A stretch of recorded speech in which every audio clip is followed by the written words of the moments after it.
তো আমরা শুরু করি জ্যোতিষের আমাদের বেসিক লেভেলের ডিসকাশন। তো আমরা ধরে নিচ্ছি আমাদের কারোরই জ্যোতিষের সম্পর্কে বিরাট নলেজ নেই, বা জ্যোতিষের যে বেসিক নলেজ আমাদের মোটামুটি আমরা ধরে নিচ্ছি সেটাও আমাদের ক্ষেত্রে নেই। তো আমরা জ্যোতিষ ওয়ার্ডটা সবাই জেনেছি। জ্যোতিষ হচ্ছে গিয়ে এমন একটা শাস্ত্র, এমন একটা বিষয় যার সাহায্যে প্রেডিকশন করা যায়, যার সাহায্যে অতীত বর্তমান ভবিষ্যৎ সম্পর্কে ধারণা পাওয়া যায়, এবং যে ধারণার বেস হচ্ছে গ্রহ নক্ষত্রের গতি। তো এই গ্রহ নক্ষত্রের গতি আমরা ছোটবেলা থেকে কিছু কিছু সময় ফিল করেছি। আমরা যখন বড় হয়ে উঠেছি তখন আমরা প্রায় প্রত্যেকেই একটা বিষয়ের ফেস করেছি যার নাম হচ্ছে গ্রোথ পেইন। বড় হওয়ার ব্যথা, পায়ে ব্যথা হয়, কোমরে ব্যথা, পায়ের পাতা, হাঁটুর নিচের অংশে বেশিরভাগ আমরা ফেস করেছি। আশেপাশের বাচ্চাদেরকে আমরা দেখেছি এই গ্রোথ পেইন ফেস করতে। এছাড়াও বেশ কিছু মানুষকে আমরা দেখেছি তারা বাতের ব্যথায় কষ্ট পান। এই মানুষগুলোকে আমরা দেখেছি পূর্ণিমা অমাবস্যা এই সময় এদের কষ্টের মাত্রা বাড়ে। আমরা দেখেছি চাঁদ আর সূর্যের আকর্ষণে পৃথিবীতে জোয়ার ভাটা এই সমস্ত ব্যাপারগুলো হয়। মানে পৃথিবীর মধ্যে যে জল আছে, যে লিকুইড আছে, তার মধ্যে একটা আকর্ষণ অনুভব করা যায়। তো লিকুইডের উপরে আকর্ষণ থাকবে, বাকিদের উপরে আকর্ষণ বিকর্ষণ কিছু থাকবে না, এইটা তো আশা করা উচিত না। আমরা ধরে নিতে পারি যে বাকিদের উপরেও আকর্ষণ থাকবে, এবং যদি লিকুইডের উপরে আকর্ষণ থাকে তাহলে আমাদের শরীরের মধ্যে যে লিকুইড বা ফ্লুইড রয়েছে তার উপরেও গ্রহ উপগ্রহ চাঁদ সূর্য এদের কিছু বলাবল কাজ করবে। তো বেসিক্যালি এই যে এফেক্ট, এই এফেক্ট আমাদের একটা প্রবণতাকে নির্দেশ করে। যে মুহূর্তে একজন জাতক জন্মগ্রহণ করেন, যখন একজন জাতক পৃথিবীর কোনো একটা স্থানে তার আহ দেহ পরিগ্রহ করেন, মানে তিনি দেহ প্রাপ্ত হন পৃথিবীর কোনো একটা জায়গায়। এটা হতে পারে ধরুন কলকাতায় কারোর জন্ম হলো, কারোর জন্ম হলো মেদিনীপুরে, কারোর জন্ম হলো আহ লন্ডনে। যে কোনো জায়গায় যে কোনো সময় কোনো একজন তার জন্ম হওয়া মানে হচ্ছে তিনি দেহ পরিগ্রহ করলেন, তিনি একটা দেহ প্রাপ্ত হলেন। তার যে আত্মা বা তার পরমাত্মার অংশ, তার একটা দেহ লাভ হলো। তাহলে এই যে দেহ লাভের মুহূর্ত, এই দেহ লাভের মুহূর্তের যে গ্রহ অবস্থান ইনক্লুডিং পৃথিবী, পৃথিবীর অবস্থান, বাকি সব গ্রহদের অবস্থান, এইটা তার একটা প্রবণতাকে নির্দেশ করে। দুটো বিষয়, একটা হচ্ছে সেই মানুষটা কেমন, আর একটা বিষয় হচ্ছে তার প্রারব্ধের হিসাব। সেই মানুষটা কি নিয়ে এসছে পৃথিবীতে, তার কি হিসেব নিকেশ মেটানো বাকি আছে, এই সমস্ত বিষয়গুলো আমরা পাবো কোথায়? তার ওই জন্মকুণ্ডলীর মধ্যে।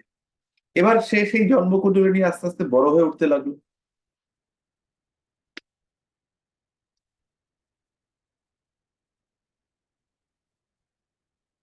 বড় হয়ে উঠবার সঙ্গে সঙ্গে তার আশেপাশের প্রকৃতি, পরিবেশ, মানুষজন, তারা তার সঙ্গে ইন্টারাক্ট করতে শুরু করে। এই পরিবেশ, প্রকৃতি, মানুষজনের মধ্যে তার বাবা মা আছে, বন্ধু বান্ধব আছে, টিচার আছে, অন্যান্য মানুষরা রয়েছে, তাদের সঙ্গে একটা ইন্টারাকশন শুরু হয়। এবারে ইন্টারাকশনটা কি? এদের প্রত্যেকের একটা করে ট্রেন্ড আছে। প্রত্যেকের এই ট্রেন্ড মানে হচ্ছে কি তার প্রত্যেকের ইন্ডিভিজুয়াল জন্মকুণ্ডলী আছে। তাহলে সেই জন্মকুণ্ডলী আমার জন্মকুণ্ডলীর সঙ্গে ইন্টারাক্ট করতে শুরু করে। আমার বাবা, তিনি হচ্ছেন টিচার ছিলেন, অত্যন্ত গম্ভীর প্রকৃতির মানুষ। তিনি তার যে গ্রহ নির্দিষ্ট গুণাবলী সেইগুলো নিয়ে আমার সামনে উপস্থিত হলেন। ফলে আমার জীবনে তার কিছু প্রভাব পড়লো। আমাদের স্কুলের টিচার ছিলেন বটুবাবু। তিনি রিক্সাওয়ালার রিক্সা চালাতে অসুবিধা হবে বলে তিনি রিক্সার ওই পেছনের যে জিনিসটা, পেছনের যে ওই সানরুফ টাইপের মানে সানশেড টাইপের একটা জিনিস, সেই জিনিসটাকে শুইয়ে দিতেন, দিয়ে প্রচন্ড গরমে রোদের মধ্যে রিক্সা করে আসতেন। মানে তখন তাকে বলা হয় যে রিক্সা না উঠলেই তো তোমার কষ্ট আরো কম হবে। বলছে না, তাহলে তো ওই লোকগুলো খেতে পারবে না। তো এই যে বটুবাবুর থট, এটা আমি ছিল, এটার সময় হচ্ছে ক্লাস 8-এ, আমার বয়স হচ্ছে 13, এখন আমার বয়স 45, মানে 32 ইয়ার্স এর পরেও আমার মনে আছে।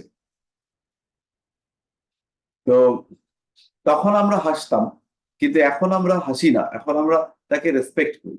তাহলে এই যে উনি আমার সঙ্গে ইন্টারাক্ট করেছেন, কি নিয়ে করেছেন? কি দিয়ে উনি ইন্টারাক্ট করবেন? ওনার কি আছে?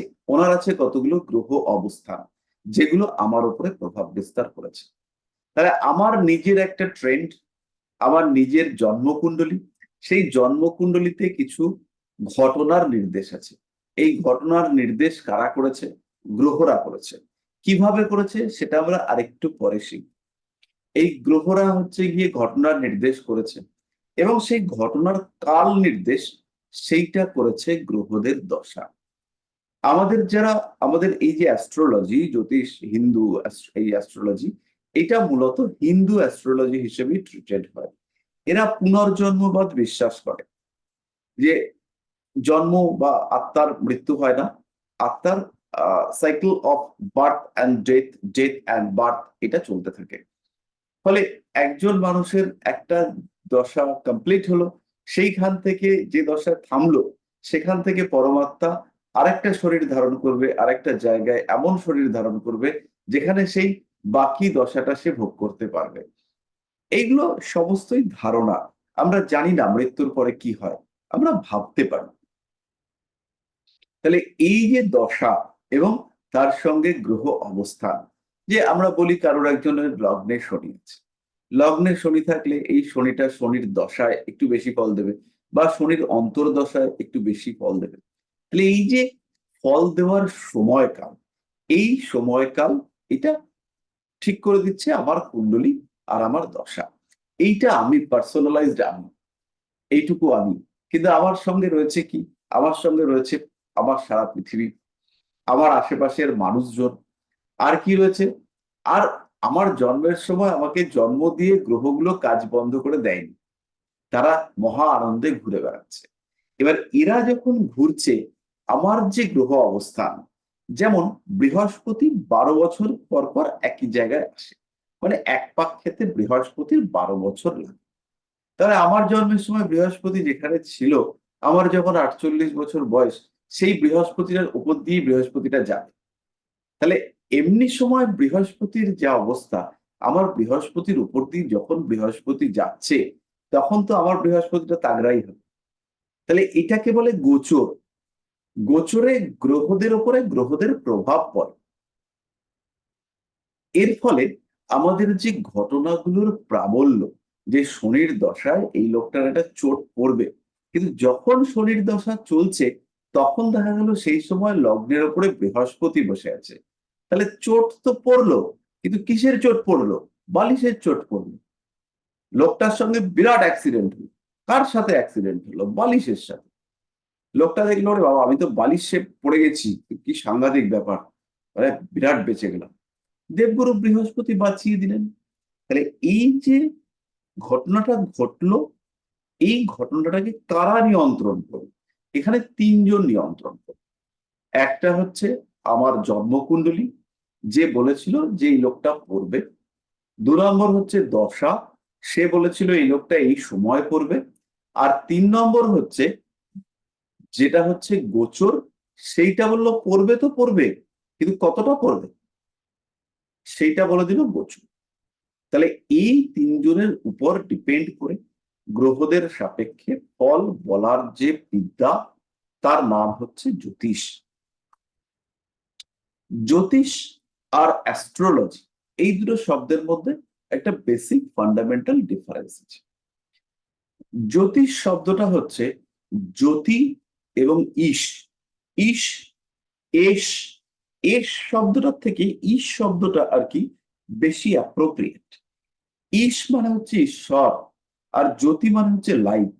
তাহলে জ্যোতিষ মানে হচ্ছে দ্য ডিভাইন লাইট, মানে এমন একটা পাওয়ার, এমন একটা এনার্জি, এমন একটা ability, the ability that can predict with the help of the moving planets, অর্থাৎ গ্রহদের মুভমেন্ট, তাদের উপরে নির্ভর করে ভবিষ্যৎ, বর্তমান, অতীত উপলব্ধি করবার জন্য যে দিব্য দৃষ্টি, দিব্য দৃষ্টি, এই ক্ষমতা, তাকে আমরা বলবো জ্যোতিষ। তার থেকে অনেক ডিফারেন্ট একটা knowledge, that is called astrology. Aster, asteroid, star, এই সমস্ত শব্দ আমরা শুনেছি, এগুলো উল্কা, নক্ষত্র এই সমস্ত বোঝাতে ব্যবহার করা হয়। আর লজি মানে হচ্ছে নলেজ, জ্ঞান, বিজ্ঞান। তাহলে যে জ্ঞানে নক্ষত্র চর্চা করা হয় তার নাম হচ্ছে অ্যাস্ট্রোলজি। আর জ্যোতিষ শব্দ হচ্ছে দিব্য শক্তি। তাহলে অ্যাস্ট্রোলজি আর জ্যোতিষ এই দুটোর মধ্যে একটা বেসিক ডিফারেন্স আছে। আপনারা জ্যোতিষ হিসেবে গর্ববোধ করুন, অ্যাস্ট্রোলজার হিসেবে নয়। তাহলে জ্যোতিষ এই যে বিষয়টা, এই বিষয়টা আমাদের গ্রহ নক্ষত্র পড়লে পরেই হবে না। আমাদের জ্যোতিষ শিক্ষার 4টে স্তর তৈরি। প্রথম স্তর, যেটাতে আপনারা এখন রয়েছেন, আপনারা জ্যোতিষ শিখছেন। শিখতে গিয়ে আপনারা দেখবেন যা বলবেন সব মিলবে, যেটা পট করে বলে দেবেন, বলেই দেখবেন যে বলে দিলাম আর মিলে গেল, কি দারুণ বলছি আমি। এইটা হচ্ছে জ্যোতিষ শিক্ষার প্রথম স্তর। দ্বিতীয় স্তরটা হচ্ছে সবচেয়ে ভয়ঙ্কর স্তর। দ্বিতীয় স্তরে আপনি যখন পৌঁছবেন তখন আপনি দেখবেন যে কি বলবো, কিছু তো বুঝতে পারছি না। আগে দেখছিলাম মঙ্গল দ্বিতীয় রয়েছে, তখন তো বলে দিয়েছিলাম 2 নম্বর ঘরে মঙ্গল রয়েছে, তোমার ঠোঁটে একটা ঘা হবে, সেই ঘাটা অপারেশন করতে হতে পারে, সেখান থেকে একটু পুঁজ বেরোবে, সঙ্গে একটু রক্তও বেরোবে, আর তুমি মুখ দিয়ে খুব জোরে জোরে কথা বলবে, আর দ্বিতীয় মঙ্গল আছে তো তোমার টাকা পয়সা থাকবে না গো, কিন্তু তুমি একটা চাকরি পাবে। কিন্তু এইবার তো এখন আরেকটু শিখে নিয়েছি, এবার দেখছি দ্বিতীয় যে মঙ্গলটা রয়েছে, সেই মঙ্গলটা রয়েছে কৃত্তিকা নক্ষত্রে। আর কৃত্তিকার অধিপতি রবি, সে গিয়ে বসেছে অষ্টমে। তাহলে কি চাকরি পাবে না পাবে না কে জানে। এইবার এই মঙ্গলের উপরে দৃষ্টি দিচ্ছে বৃহস্পতি, আর ওই রবির উপরে দৃষ্টি দিচ্ছে শনি। বৃহস্পতির দৃষ্টি মঙ্গলের উপরে, উফ, কি যন্ত্রণা। এদিকে শনিটা আবার দৃষ্টি দিচ্ছে রবিটার উপরে। তাহলে কার প্রভাব পড়েছে অ্যাকচুয়ালি? এবার আপনি কনফিউজড। এবার আপনি জ্যোতিষ শিখতে শুরু করেছেন। এতদিন আপনি জ্যোতিষ সম্পর্কে একটু নাড়াচাড়া করেছিলেন, কিন্তু এবার শেখা শুরু হয়েছে। এবার কনফিউশন কাজ করছে। এর পরের যে ধাপ, থার্ড স্টেজ, সেই স্টেজে আপনি আইডেন্টিফাই করতে শিখেছেন যে কোন বিষয়টা আপনি বলবেন। তাহলে এই যে তৃতীয় ধাপ, এই তৃতীয় ধাপে আপনি জ্যোতিষ মোটামুটি প্রেডিক্ট করতে শিখছেন। এই তৃতীয় ধাপের পরে আরেকটা ধাপ আছে, সেই ধাপটা নিয়ে বলছি। তৃতীয় ধাপে যখন আপনারা এসছেন তখন আপনারা প্রেডিকশন করতে পারছেন, দশা মেলাতে পারছেন, রেমিডি দিতে পারছেন, রেমিডি কাজও করছে, এবং আপনি বুঝতে পারছেন যে এই ঘটনা এই লোকটার সাথে ঘটবে। আপনার যেন মন বলছে যে এইটা ঘটবে। এবার আপনার স্পিরিচুয়াল ডেভেলপমেন্টও হয়েছে। আপনার যেমন হচ্ছে এডুকেশনাল ডেভেলপমেন্ট হয়েছে, তেমন আপনার স্পিরিচুয়াল ডেভেলপমেন্ট সেটাও হয়েছে। এবার আপনার মন, সাবকনশিয়াস মাইন্ড, আপনার কনসিয়াস মাইন্ডের উপরে হালকা নিয়ন্ত্রণ নিয়ে আসবার চেষ্টা করেছে। আপনার মধ্যে, মনের মধ্যে যে অলৌকিক শক্তি সম্পন্ন জ্ঞান সত্তারূপী পরমাত্মার অংশস্বরূপ আত্মা বর্তমান, সেই আত্মা তিনি আপনার সঙ্গে কমিউনিকেট করছেন। তার চিন্তা, তার চেতন সত্তা আপনি উপলব্ধি করতে পারছেন, এবং আপনার যে জ্যোতি সম্পর্কিত জ্ঞান, আকাশে যে ভ্রাম্যমান জ্যোতিপুঞ্জ সম্পর্কিত আপনার যে জ্ঞান, সেটা একটা মাত্রা পেয়েছে। এই জ্ঞান কিন্তু শুধুমাত্র পুঁথিগত নয়, এই জ্ঞান কিন্তু আত্মজ্ঞান, এই জ্ঞান কিন্তু পরমাত্মার জ্ঞান। তো এবার আপনি জ্যোতিষ বিচার করছেন এবং আপনার সত্তা ধীরে ধীরে পিওর হচ্ছে। এই জায়গাটাতেই বেশিরভাগ অ্যাস্ট্রোলজার মরে যায়। এটা হচ্ছে শেষ বয়স। এটা মোটামুটি 10-12 বছর প্র্যাকটিস করতে করতে চলে আসে এটা। এবার তারপরে মোটামুটি যেমন কার যেন বয়স 30-এর কম, সে 12 বছর প্র্যাকটিস করবে, 40 বছর, তারপরে 70-75 বছর অব্দি প্র্যাকটিস করবে, তখন ওই থার্ড স্টেজে বিলং করবে। এইবার একটা ফোর্থ স্টেজ আছে। এই ফোর্থ স্টেজটা, এইটা হচ্ছে তুরীয় অবস্থার মতো। মানে যে অবস্থায় আত্মা তার চরম সীমা স্পর্শ করেছে, সেই সময় আত্মার শক্তির একটা আলাদা লেভেল চলে এসছে। সেই সময় গ্রহরা যেন মুখে অবস্থান করছে, মুখ দিয়ে বলে ফেলেছে তোর বাচ্চা হবে।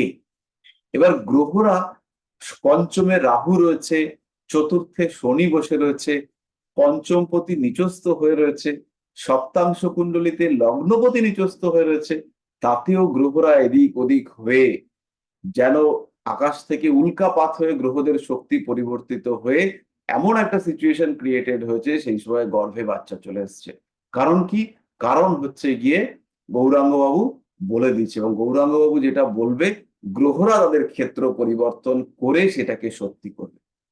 মানে তখন সরস্বতী, দেবী সরস্বতী যেন তার মুখে অবস্থান করছেন। সেই দেবতারা যেমন বর দিতেন, সেই রকম হবে এই মানুষটার বাক্য।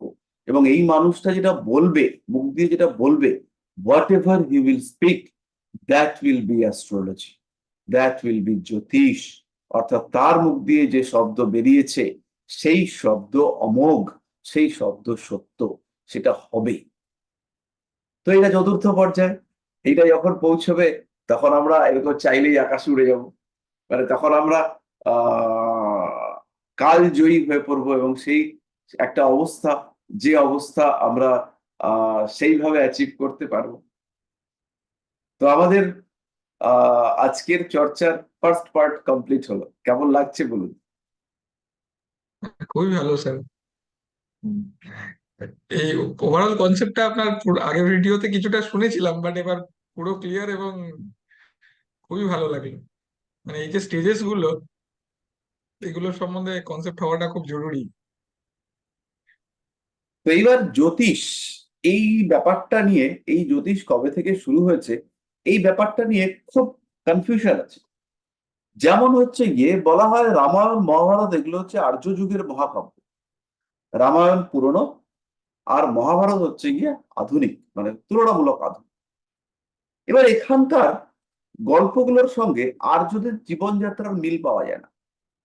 আবার এইগুলোকে, এগুলোর যা গঠন শৈলী, মানে এইগুলোর যে সামাজিক, এইগুলোর যে সামাজিক পরিকাঠামোর সঙ্গে মিল, বা হচ্ছে গিয়ে অন্যান্য যে সমস্ত আহ কাহিনীর বাঁধন, বা কাহিনী একটা কাহিনীর সঙ্গে আর একটা কাহিনীর সম্পর্ক, এতে মনে হয় যে কিছু আলাদা জগতের সঙ্গে এই জগৎটার একটা লিঙ্ক ছিল। যেমন আর্যদের থেকে হরপ্পা মহেঞ্জোদারো সভ্যতার লোকেরা অনেক বেশি ব্রেনের দিক থেকে, কাজকর্মের দিক থেকে অনেক বেশি বলবান ছিল। তারপরে আর্যরা মূলত যোদ্ধা জাতি, যাযাবর প্রকৃতির জাতি, আরিয়ান্স। তারা এখানে এসে যে কাজকর্মগুলো করত, আর তার সঙ্গে সাধনা, অস্ত্র চর্চা, উন্নত অস্ত্রের ব্যবহার, বা যে সমস্ত অস্ত্রের বিবরণ রয়েছে, যেমন একাগ্নিবাণ, যেমন হচ্ছে ত্রাস্ত্র, যেমন পাশুপাত, ব্রহ্মাস্ত্র, তারপরে এরকম বেশ কিছু অস্ত্রের যে বিবরণ আমরা পাই, সেগুলোর সঙ্গে যেন আধুনিক মিসাইলস, মেশিন গান বা আধুনিক বন্দুক, এগুলোর কনসেপ্টের বেশ মিল আছে। এবং যে সমস্ত ধনুক, যে ধনুকগুলোর কথা বলা হয়েছে, সেগুলোর সঙ্গে যেন এখনকার যে ট্যাঙ্ক বা যে কামান বা গান, বিগ সাইজ গান যেগুলো রয়েছে, সেগুলোর যেন কনসেপ্টের কেমন একটা মিল রয়েছে। এবং শুধুমাত্র ভারতবর্ষীয় গল্পে নয়, গ্রিক যে মহাকাব্যগুলো রয়েছে, ইলিয়াদ, ওডিসি, সেখানের যে কাহিনীগুলো, সেগুলো কাল্পনিক হলেও সেগুলোকে যেন অবিশ্বাস করতে গিয়ে কিছু একটা সংশয় সৃষ্টি হয়। এবার এই যে জ্যোতিষ, যে তত্ত্বগুলো, যেমন বলা হচ্ছে, আহ এক সেকেন্ড, হ্যাঁ, আমি একটু দেখিয়ে বলছি। এবার সর্বনাশ হয়ে গেল।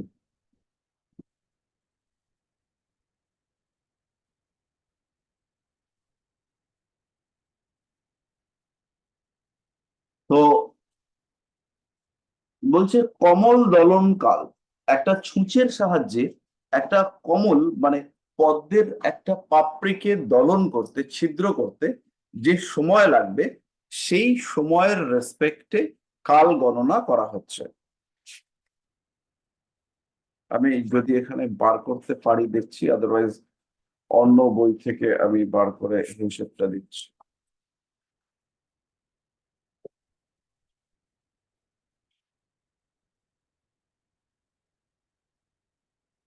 এক সেকেন্ড।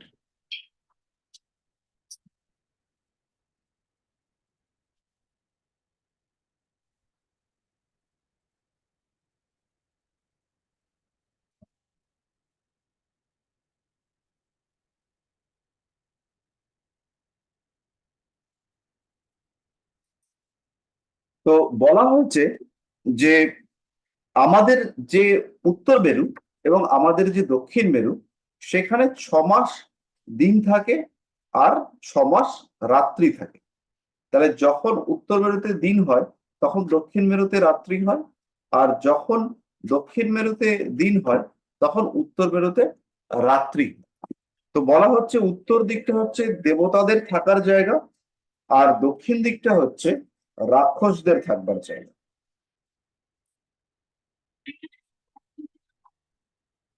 তাহলে আমাদের যেটা 6 মাস সময়, সেটা হচ্ছে দেবতা বা অসুরদের একটা দিবা সময়, একটা দিন। মানে কারণ 6 মাস ওখানে লাইট জ্বলছে, আর এখানে হচ্ছে গিয়ে 6 মাস অন্ধকার। এক সেকেন্ডে আসছে, আমি একটু দরজাটা খুলে দিয়েছি। মামাই এসছো?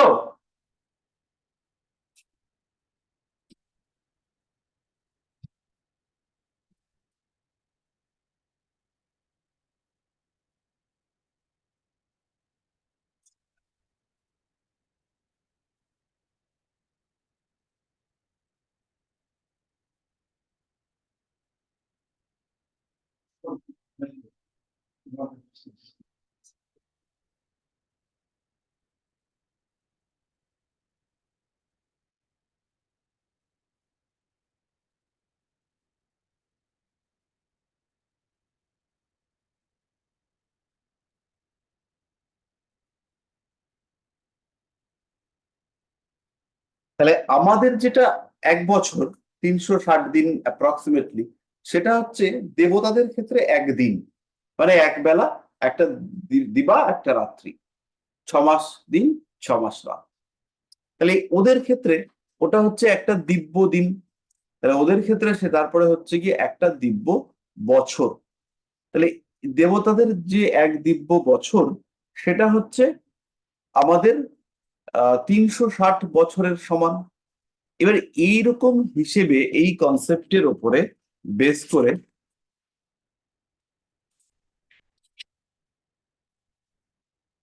আমি টাইমিং ক্যালকুলেশনটা আপনাদেরকে শেয়ার করছি।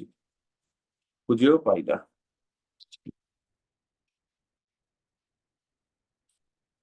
মুহূর্তকাল।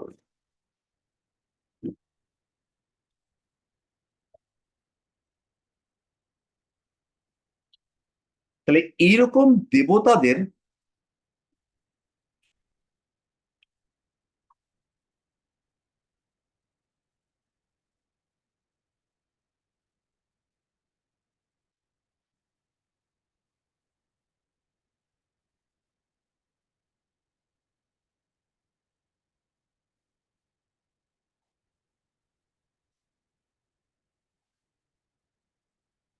হুম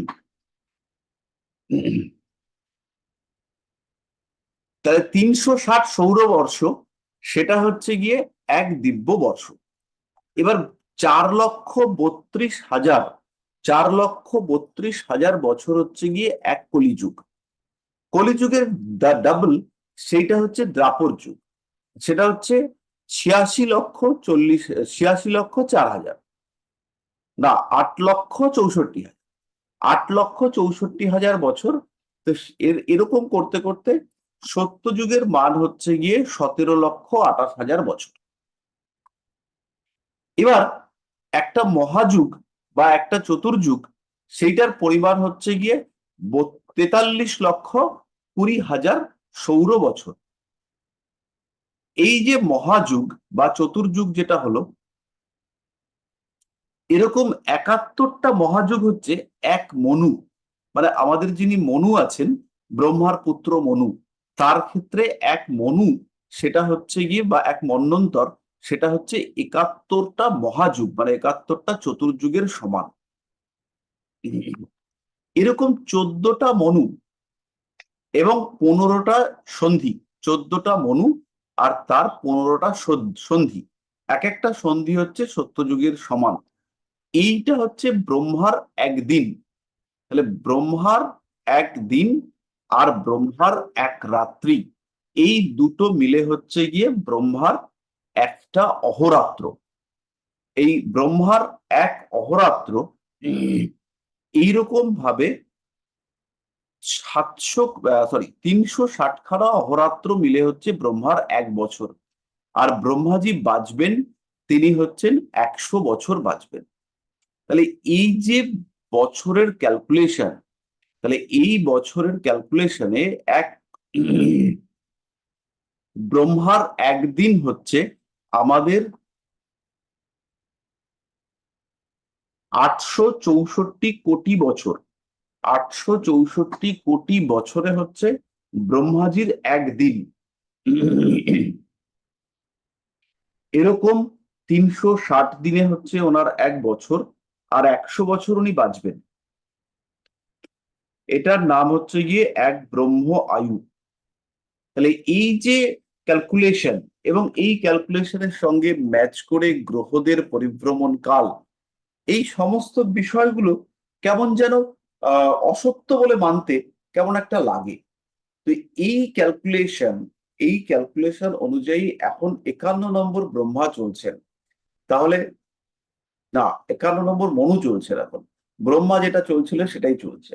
তাহলে এই ক্যালকুলেশন অনুযায়ী আমাদের জ্যোতিষ শাস্ত্র বহু বহু বহু প্রাচীন, এবং আমাদের যে সাধারণ জগৎ, তার বাইরে আরো কিছু সত্তা রয়েছে বা আরো কিছু সিস্টেম রয়েছে, আরো কিছু, তারা প্রাণী হতে পারেন, তারা অন্য কিছু হতে পারেন, কিছু এনার্জি হতে পারেন, কিছু থটস হতে পারেন, কিছু চেতনা হতে পারেন, যারা টেকনিক্যালি সাউন্ড, এবং যে যে জিনিসগুলো তারা বলে দিয়ে গেছেন বা যে জিনিসগুলো, যে বিষয়গুলো তারা করে দিয়ে গেছেন, সেই বিষয়গুলো যেন টোটালি ডিফারেন্ট,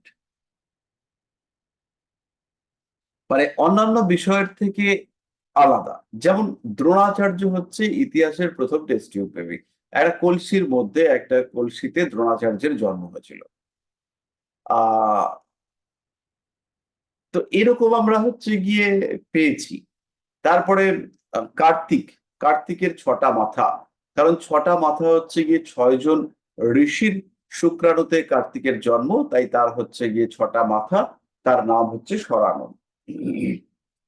তো এই যে ব্যাপারগুলো, এই যে স্পার্ম সংরক্ষণ, এখন আমরা দেখি স্পার্ম ব্যাংক হয়েছে, তো এইটা আর্য যুগের সঙ্গে ঠিক ম্যাচ করে না।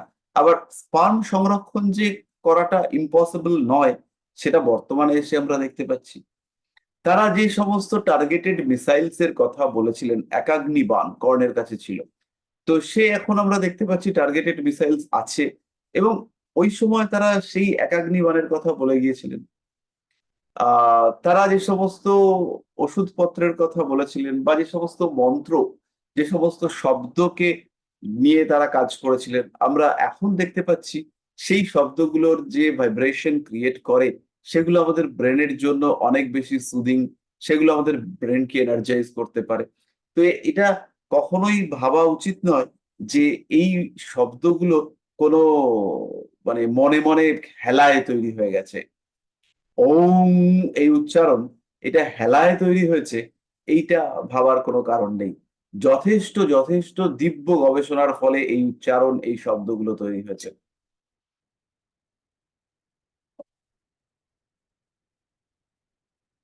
এবং যে বীজ মন্ত্রগুলো যে আমরা পেয়েছি, এগুলো যে হেলায় তৈরি এরকম কিন্তু নয়।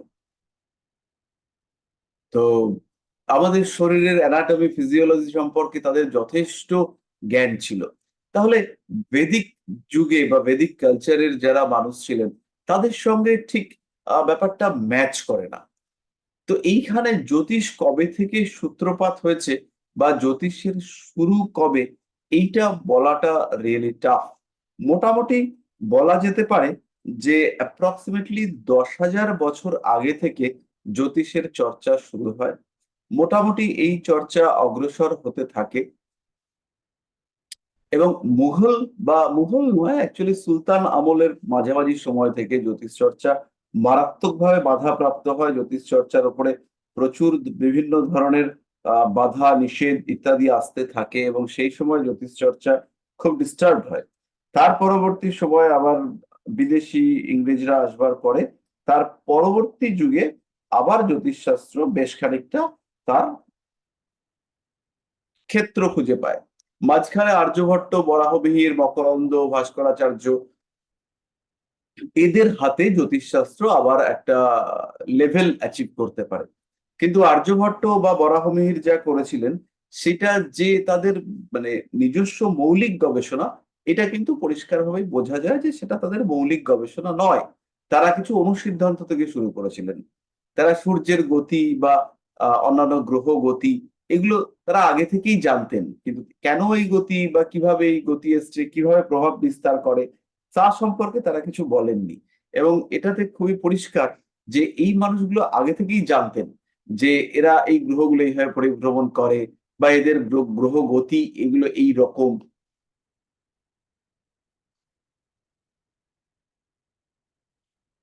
এই ব্যাপারগুলো তারা জানতেন। ফলে এটা পরিষ্কার যে এই মানুষগুলো থেকে জ্যোতিষটা শুরু হয়, তার কিছু আগে থেকে জ্যোতিষের সূত্রপাত হয়েছে।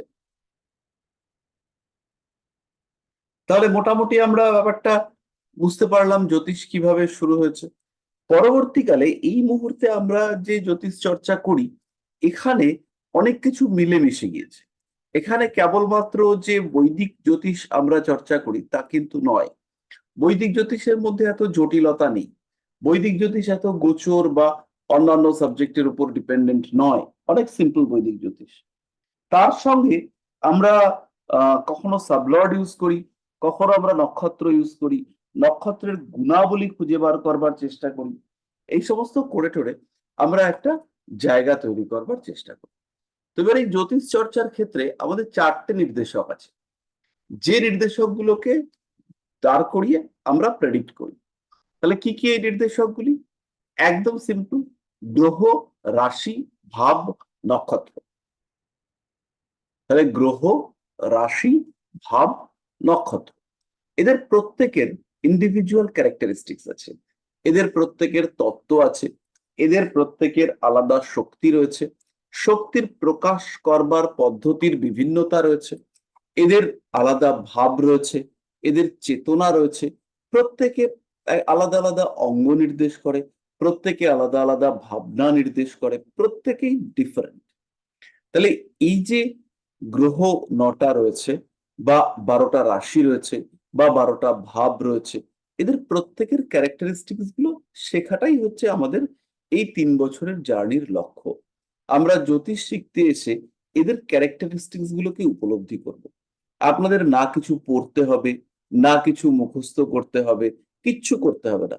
এই যে জ্যোতিষ, আমি আপনাদের সামনে এতক্ষণ কথা বলছি বা ইয়ে করছি বা আরো মোটামুটি আধ ঘন্টা বলবো, তো এর জন্য আমার কোনো বিশেষ বই বা নলেজ, হ্যাঁ ম্যাথামেটিক্যাল ক্যালকুলেশন কিংবা কোনো তথ্য স্পেশালি খুঁজে বার করতে আমাকে বইয়ের সাহায্য নিতে হয়, কিন্তু সাধারণ প্রেডিকশন বা অন্যান্য কিছু সেগুলোর জন্য আপনাদের কখনোই কোনো সাহায্য বা কিছু লাগবে না। এর একটা চেতনা আপনাদের মধ্যে তৈরি হবে। যেমন করে আপনারা শ্বাস নিচ্ছেন, যেমন করে আপনারা স্বপ্ন দেখেন, ঠিক তেমন করে আপনারা জ্যোতিষ চর্চা করবেন। এর জন্য কোনো আলাদা এফোর্ট দিতে হবে না, এর জন্য আলাদা করে কিছু ভাবতে হবে না। শুধু হাতে ছকটা আসবে, আপনার চোখ ছকে আর বাক্য ঠোঁটে, এই ঘটনাটা আপনাদের ক্ষেত্রে ঘটবে। তার জন্য কি করবেন? তার জন্য হচ্ছে গিয়ে শাস্ত্রকে উপলব্ধি করবেন, আপনার পারিপার্শ্বিক পরিবেশে জ্যোতিষের সাথে রিলেটেড যা ঘটনা ঘটছে সেইগুলোকে রিয়ালাইজ করবেন যে এই ঘটনাটার সঙ্গে জ্যোতিষের সম্পর্ক রয়েছে এবং এইভাবে রয়েছে, এই ঘটনাটা অ্যাস্ট্রোলজির সাথে এইভাবে অ্যাসোসিয়েটেড, এইটা এই ছিল, তার জন্য এইটা ঘটলো। আজকে আমার পেটটা ব্যথা করছে, তার কারণ হচ্ছে আবার 5 নম্বর ঘরের ওপর দিয়ে চন্দ্র যাচ্ছে। তো এই ঘটনাগুলোকে খালি রিলেট করার চেষ্টা এইটুকু আমাদেরকে করতে হবে, এটা আমরা অটোমেটিক্যালি পারবো। তো এই নিয়ে আমাদের কোনো সংশয় নেই। তাহলে গ্রহ কটা? গ্রহ হচ্ছে 9টা। তাহলে গ্রহ তো আমরা জানি আমাদের 9টা গ্রহ নেই। 9টা গ্রহ আমাদের কোত্থেকে আসবে? তা আমাদের গ্রহ হচ্ছে বুধ, শুক্র, পৃথিবী, মঙ্গল, এইগুলো। কিন্তু জ্যোতিষশাস্ত্রে গ্রহের ডেফিনেশনটা একটু ডিফারেন্ট। জ্যোতিষশাস্ত্রে বলা হচ্ছে সেই সমস্ত ভ্রাম্যমান, সেই সমস্ত ভ্রাম্যমান বস্তুবিন্দু, বস্তু অথবা বিন্দু, যেগুলো ভ্রাম্যমান, বিন্দুও হতে পারে কিন্তু বিন্দুটা ফিক্সড নয়, যারা মুভ করছে, সেই সমস্ত বিষয় যারা আমাদেরকে প্রভাবিত করে, তাদের নাম হচ্ছে গ্রহ। তাহলে এই গ্রহদের মধ্যে কি কি এলো? গ্রহদের মধ্যে এলো রবি, গ্রহদের মধ্যে এলো চন্দ্র, গ্রহদের মধ্যে বুধ, বৃহস্পতি, শুক্র, মঙ্গল, শনি, আর রাহু এবং কেতু। তাহলে বুধ, বৃহস্পতি, শুক্র, মঙ্গল এগুলোকে আমরা জানি। রবিকেও আমরা গ্রহ হিসেবেই ট্রিট করব। আর রইলেন চাঁদ। তো চাঁদ হচ্ছে একটা উপগ্রহ, কিন্তু যেহেতু আমরা বলেছি ভ্রাম্যমান বস্তু আমাদের উপরে প্রভাব বিস্তার করে, এবং যেহেতু আমাদের সবচেয়ে কাছে আছে, তাই প্রচুর প্রভাব বিস্তার করে। তাহলে এই যে প্রভাব বিস্তার করছে চাঁদ, এই চাঁদের প্রভাব বিস্তার করাটা যেহেতু এত কাছে আছে, তাই জন্য এটাকে একটু বেশি গুরুত্ব দিতে হবে। তাহলে এবং এই চন্দ্র আমাদের সমস্ত ইন্দ্রিয়জ জ্ঞানকে নিয়ন্ত্রণ করে। তাহলে ইন্দ্রিয়জ জ্ঞান আর নিষ্কাম দেহ, অদ্বৈত দেহ। অদ্বৈত আপনারা জানেন নিশ্চয়ই, যে সবকিছুই এক, কোনো দ্বিসত্তা নেই। সেই ভদ্রলোকের নাম আপনারা শুনেছিলেন, ত্রৈলঙ্গ স্বামী। আপনারা নাম শুনে থাকবেন, ত্রৈলঙ্গ স্বামী। তো তিনি একদিন মণিকর্ণিকার ঘাটে সাধনায় হয়ে গেছেন, ধ্যানস্থ হয়ে সমাধিতে চলে গেছেন। তো এবার অনেকে তার পুজো করছে, অনেকে পুজো করতে করতে তাকে পায় করছে, কেউ তাকে কিছু খাইয়ে দিচ্ছে, খাইয়ে দিলে কিছু খাদ্য উনি গ্রহণও করে ফেলছেন, মানে খাদ্যটা ওনার শরীরে প্রবেশ করছে। এবার কিছু লোক তারা এটা দেখে খুব মজা পেয়েছে, বলছে আরে এ তো ভালো ব্যাপার। তো দেখতে দেখতে তারা করেছে কি, তারা স্বামীজির কে খানিকটা লঙ্কা খাইয়ে দিয়েছে, খুব ঝাল লঙ্কা জোগাড় করে কোথাও থেকে ওনাকে খাইয়ে দিয়েছে। কেউ দুধ খাওয়াচ্ছে, কেউ অন্যান্য বিভিন্ন জিনিস খাওয়াচ্ছে। তো তারা করেছেন কি, তারা স্বামীজিকে খাইয়ে দিচ্ছে। এবার স্বামীজি তো অদ্বৈত সত্তায় রয়েছেন, তার একটাই শরীর, ফলে তার শরীর আর আমার শরীর বা কারোর শরীর সেটা ডিফারেন্ট নেই। তখন তখন তিনি এক সত্তায় বিলীন। ফলে ঝালটা যে খাইয়ে দিয়েছে সে, যারা ঝালটা খাইয়েছে তাদের শরীর দাউ দাউ করে জ্বলতে শুরু করেছে। কারণ পুরোটাই তো অদ্বৈত, মানে একটাই সত্তা। যে যে দেহটাকেই খাওয়ানো হোক না কেন, ভোগ এক ভোগ তা সবাইকেই করতে হবে। ফলে যারা খাইয়েছে তাদের হচ্ছে গিয়ে চরম অদ্বৈতের লক্ষণ স্বরূপ তাদের শরীর প্রবল হয়ে জ্বলতে শুরু করেছে। তাহলে এই যে একক সত্তা, ইন্দ্রিয় রহিত নিষ্কাম সত্তা, এই সত্তা কোথায় রয়েছে? আমাদের হৃদয়ে রয়েছে। আমাদের হৃদয়ের যে অনাহত চক্র, সেই চক্রের মধ্যে রয়েছে আমাদের চৈতন্য রহিত নিষ্কাম সত্তা। চৈতন্য রহিত বলবো না, আমরা বলবো কাম রহিত, যেখানে কোনো কামনা নেই, যেখানে কোনো আগ্রহ নেই, যেখানে বাসনা নেই। তার মানে সেখানে কি কি নেই? সেখানে শুধু 5টা ইন্দ্রিয় নেই, চোখ, কান, নাক, জিভ, ত্বক, এইগুলো সেখানে নেই। এবং এইগুলো সেখানে না থাকার কারণে সেই অংশটা নিষ্কাম হয়ে গেছে। তাহলে এই অংশকে নির্দেশ করে বা এই অবস্থাকে নির্দেশ করে কেতু। আপনারা জানেন যে ওই সমুদ্র মন্থনের সময় যখন অমৃত উঠে এলো, তখন সেই অমৃত ভাগ নিয়ে তুমুল গন্ডগোল লেগে গেল দুই ফ্যামিলির মধ্যে। তখন সেখানে ভগবান বিষ্ণু আবির্ভূত হলেন।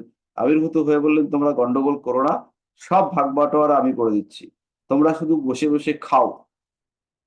তো এমন সময় ভগবান বিষ্ণু সেই ভাগ করে দিচ্ছিলেন। তো শরভানু নামে এক অসুর, তিনি দেখে ফেললেন যে এ তো গন্ডগোল করছে লোক, এর কিছু ঘাপলা রয়েছে। তো তখন হচ্ছে গিয়ে শরভানু, তারা কি করলো, তারা এসে হচ্ছে গিয়ে ওই শরভানু এসে যেখানে অমৃত দেওয়া হচ্ছে, দেবতাদের লাইনে এসে বসে গেল। তাদেরকে আবার দেখে নিল সূর্য এবং চন্দ্র। তখন ভগবান শ্রী বিষ্ণু তিনি তার সুদর্শন চক্র দিয়ে শরভানুর মুন্ডুটা কেটে ফেললেন। তো এই যে প্রসেস, একটা কাটিং হলো, দা দিয়ে কাটতে পারতেন, কিন্তু দা দিয়ে না কেটে তিনি একটা রিভলভিং সিস্টেম দিয়ে কেটে দিলেন, চক্র দিয়ে। তার মানে হচ্ছে গিয়ে এখানে একটা রিভলিউশন, মানে একটা চক্র গতি, একটা সার্কুলার মোশন, সেটা এখানে কাজ করছে। তাহলে এই সার্কুলার মোশনের ইন্ডিকেশন এটা আমরা পাচ্ছি এই চক্রের গতির মধ্য দিয়ে। এবং আমরা সবাই জানি যে গ্রহ উপগ্রহ নক্ষত্র এদের গতি হচ্ছে কিছুটা সার্কুলার মোশনেই এরা ঘোরে, এবং এরা একটু কোণা করে সার্কুলার মোশনেই এরা ঘুরতে থাকে। ফলে এই গতির সঙ্গে শ্রীকৃষ্ণের বা শ্রী বিষ্ণুর চক্রের গতির একটা অদ্ভুত মিল পাওয়া যায়। তাহলে আপনারা বুঝতে পারলেন যে বিষ্ণু কি করলেন, যে মাথার দিকটাকে তিনি আলাদা করে দিলেন, অর্থাৎ যে কাম সৃষ্টিকারক অংশ, চোখ কান নাক জিভ ত্বক। আমি কোনোদিন রসগোল্লার স্বাদ পাইনি, তারা আমার কাছে যাহা রসগোল্লা দূর থেকে দেখলে পরে তাহাই হচ্ছে গিয়ে করলা। কারণ আমি তো জানি না করলা কেমন খেতে আর রসগোল্লা কেমন খেতে, কারণ আমি তো কোনোটাই টেস্ট করে দেখিনি। আবার যার কাছে চোখ নেই তার কাছে সুন্দরী আর অসুন্দরী দুটোর মধ্যে কোনো তফাৎ নেই, কারণ সেটা দেখতে পায় না। এবার এইটা হতে পারে দেখতে না পেলেও সে উপলব্ধি করতে পারে, কিন্তু এখানে আমাদের দৃষ্টিজনিত উপলব্ধি নেই আমরা ধরে নিচ্ছি। যার কাছে দৃষ্টি নেই তার কাছে এই চেতনাগুলোর কোনো মানেও নেই। সুতরাং কেতু হচ্ছে আমাদের সেই অবস্থা যেটা আমাদের চেতনাবিহীন সত্তাকে নির্দেশ করে, আর রাহু হচ্ছে চেতনার সেই অবস্থাকে নির্দেশ করে যেটা কখনো পরিতৃপ্ত হবে না। আমাদের চেতনার যে অসীমত্ব, আমাদের চাহিদার যে আনলিমিটেশন, তাকে নির্দেশ করে রাহু। বাকি গ্রহগুলোর কার্যক্ষমতা বা একজন জাতকের উপরে বাকি গ্রহগুলো কিভাবে প্রভাব বিস্তার করবে তাকে নির্দেশ করে এই রাহু আর কেতু। ফলে এই ব্যাপারটা আপনারা বুঝতে পারলেন।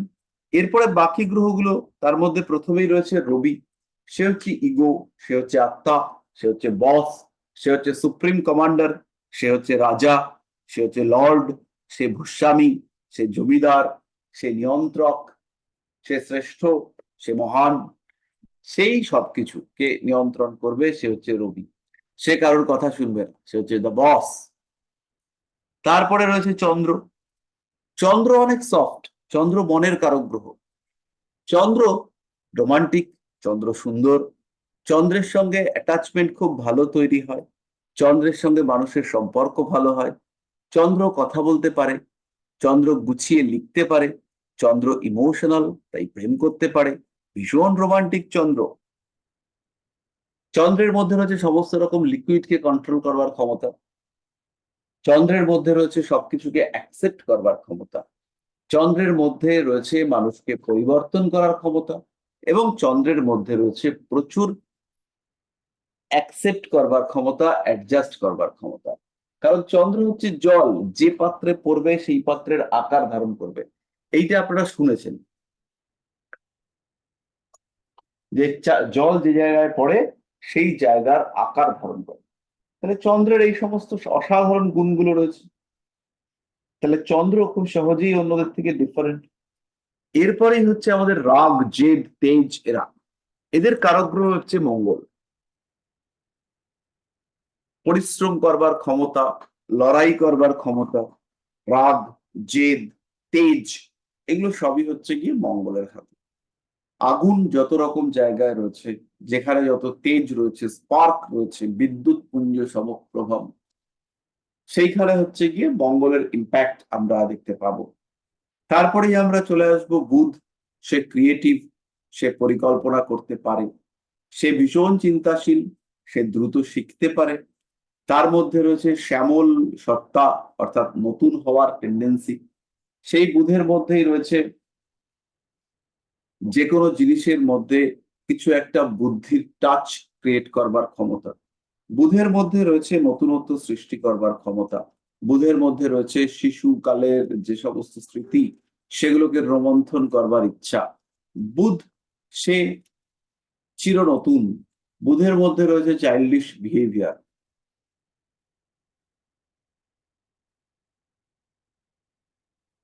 বুধের মধ্যে রয়েছে কিছু অসাধারণত্ব, বুধের মধ্যে রয়েছে একদম অন্যের থেকে ডিফারেন্ট চিন্তা ভাবনা করবার টেন্ডেন্সি, শৈশবকে ধরে রাখার চিন্তা সেটা বুধের ক্ষেত্রে রয়েছে। বুধ খুব অ্যাক্টিভ, বুধ পরিকল্পনা করতে পারে, বুধের মধ্যে নীতিজ্ঞান রয়েছে, বুধের মধ্যে প্রবল শক্তি রয়েছে, বুধের মধ্যে স্থিরতার অভাব রয়েছে, বুধের মধ্যে শিশুসুলভ চাঞ্চল্য রয়েছে। এরপর রয়েছে শুক্র, শুক্র হচ্ছে আরেকজন গুরু, তিনি হচ্ছেন অসুরদের গুরু।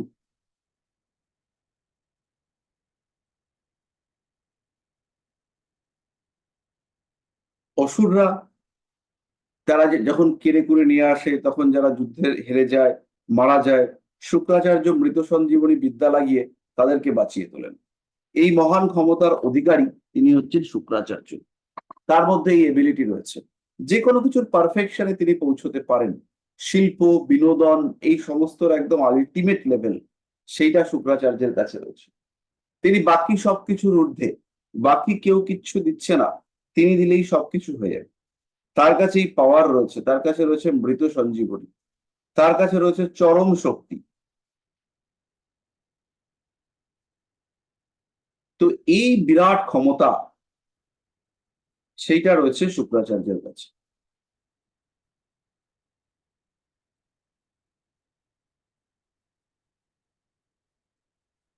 সর্বশাস্ত্র প্রবক্তারং, তার কাছে সমস্ত শাস্ত্রের জ্ঞান রয়েছে।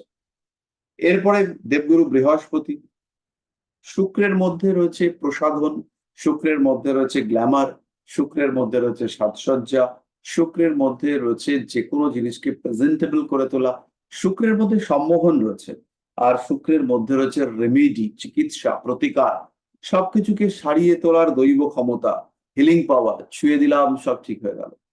শুক্র যদি কোনো জ্যোতিষীর স্ট্রং থাকে, যা বলছে মিলে যাচ্ছে, যা বলছে, কোনো সূত্র নেই, কোনো জ্ঞান নেই, শুধুমাত্র রয়েছে আমি বলবো আর মিলবে। তো এই গুণ এটা শুক্র দিতে পারে। এরপর হচ্ছে বৃহস্পতি, প্রচুর জ্ঞান, প্রচুর পুঁথি, প্রচুর নলেজ, প্রচুর তথ্য, প্রচুর গম্ভীর, গুরু গম্ভীর, এই সমস্ত গুণগুলো বৃহস্পতির মধ্যে রয়েছে। তার সঙ্গে সঙ্গে তিনি ভীষণ সামাজিক, তিনি একজন জাজ, তার মধ্যে রয়েছে জাজমেন্টাল এবিলিটি, তিনি নিয়ন্ত্রণ করতে পারেন, তিনি সন্তান সৃষ্টি করতে পারেন, তিনি বংশধারা বংশগতি রক্ষা করতে পারেন। তার মধ্যে রয়েছে স্থিরতা, তার মধ্যে রয়েছে শক্তি, তার মধ্যে রয়েছে স্মৃতি। বৃহস্পতি সেই গ্রহ যিনি কালে অকালে আমাদেরকে রক্ষা করতে পারেন, যেখান থেকে সমস্যা, যা সমস্যা তাকে নিয়ন্ত্রণ করতে পারেন দেবগুরু বৃহস্পতি। আমাদের এই যে জ্যোতিষ সম্পর্কিত সম্যক জ্ঞান, এটা দেবগুরু বৃহস্পতি আমাদেরকে দেবেন, এবং দেবগুরু বৃহস্পতির জ্ঞান ছাড়া আমরা কোনোভাবেই নিজেদেরকে সেই জায়গাতে নিয়ে যেতে পারবো না, যে জায়গাতে আমরা যেতে চাই। তিনি উকিল হতে পারেন, তিনি টিচার হতে পারেন, তিনি জাজ হতে পারেন, তিনি ডাক্তার হতে পারেন, তিনি আয়ুর্বেদিক চর্চাকারী হতে পারেন, তিনি জ্যোতিষ হতে পারেন, প্রাইভেট টিউটর হতে পারেন। এই প্রত্যেকটা পেশার সঙ্গে জ্যোতিষের সম্পর্ক, বৃহস্পতির সম্পর্ক রয়েছে, এবং বৃহস্পতির আশীর্বাদ, বৃহস্পতির গুণ ছাড়া মানুষ কখনো জ্ঞান আহরণ করতে পারবে না, জ্ঞান সঞ্চয় করতে পারবে না। বৃহস্পতির হাতে রয়েছে সোনা, কিন্তু এই সোনা গয়নার আকারে নয়, এই সোনা হচ্ছে কাঁচা সোনা, খাঁটি বিশুদ্ধ কাঁচা সোনা। দেবগুরু বৃহস্পতির রং হচ্ছে সেটা, একদম যেন গম, একদম কাঁচা গম সবে পেকেছে সেই অবস্থাতে তার যে অবস্থা, সেটা হচ্ছে দেবগুরু বৃহস্পতির অবস্থা।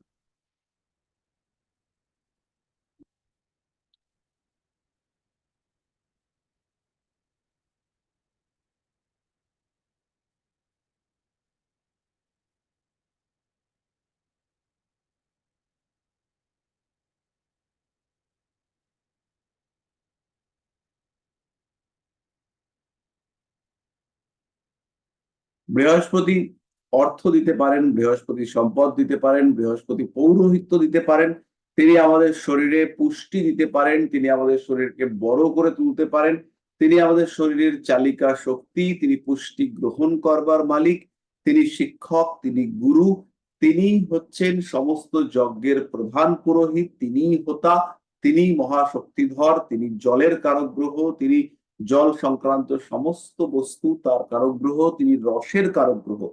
চন্দ্র যেমন জলের কারক গ্রহ, রসের কারক গ্রহ, বৃহস্পতিও কিন্তু সেই একই কারকত্ব নিয়ে বসে রয়েছেন। চন্দ্রের মধ্যে জলের যে ফ্লো রয়েছে, বৃহস্পতির মধ্যে সেই ফ্লো নেই, কিন্তু চন্দ্রের থেকে বৃহস্পতির মধ্যে জীবন দান করবার শক্তি এটা অনেক বেশি। এরপরে রয়েছে বৃহস্পতির পরে রয়েছেন শনিদেব। তিনি হচ্ছেন ধীর, তিনি স্থির, তিনি বৃদ্ধ, তিনি জরাগ্রস্ত, তার মধ্যে রয়েছে অসীম ধৈর্য, তিনি সময়কে উপলব্ধি করতে পারেন, তিনি কালকে নিয়ন্ত্রণ করার ক্ষমতা তার মধ্যে রয়েছে। তার সঙ্গে আমরা মহাকালের তুলনা করি। মহাকাল মানে হচ্ছে সেই মহাশক্তি যিনি সমস্ত কিছুর অন্তক, অন্তক মানে যিনি সমস্ত কিছুর শেষ করতে পারেন। তাহলে মহাকাল হচ্ছে সেই শক্তি, সেই ধ্বংস স্বরূপ শক্তি যিনি সমস্ত কিছুর দ্য এন্ড করার ক্ষমতা রাখেন। তাহলে তাকে নির্দেশ করবেন কে? তাকে নির্দেশ করবেন শনিদেব।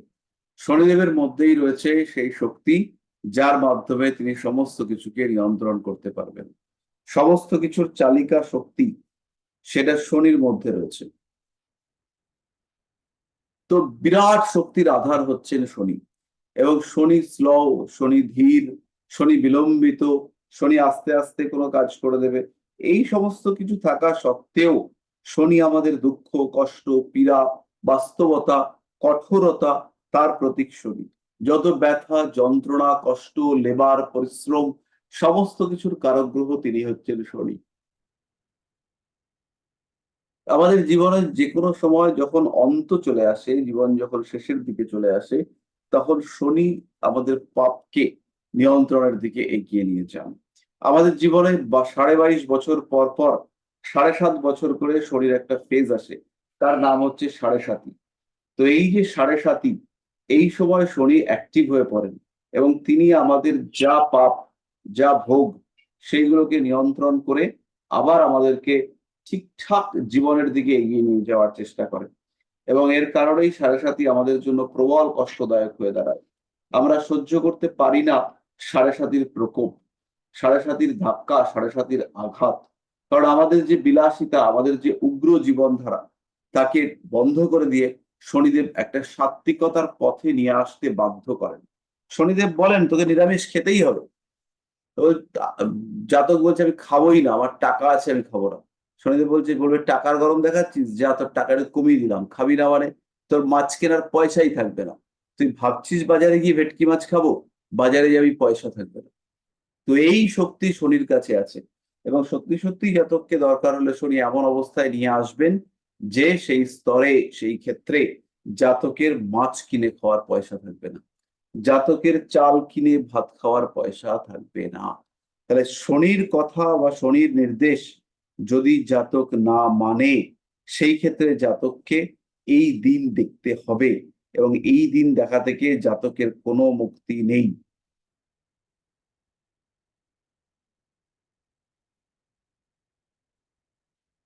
বোঝাতে পারলাম? স্যার আমার একটা প্রশ্ন ছিল, এখানে করব? হ্যাঁ, করুন। বলছি স্যার, যাদের শনির দোষ চলে অনেকে বলে যে নিরামিষ খেতে হয়, তো সত্যি কি ওটা নিরামিষ খেতে হয় না আমিষ খাওয়া যায় ওই দিনে? শনি সাত্ত্বিক জীবন পছন্দ করে, তো সেই ক্ষেত্রে অবশ্যই নিরামিষ খাওয়া যেতে পারে। নিরামিষ খেলে ভালোই হবে, খারাপ কিছু হবে না। আচ্ছা স্যার, ধন্যবাদ। তাহলে মোটামুটি গ্রহদের যে ক্যারেক্টারিস্টিক্স,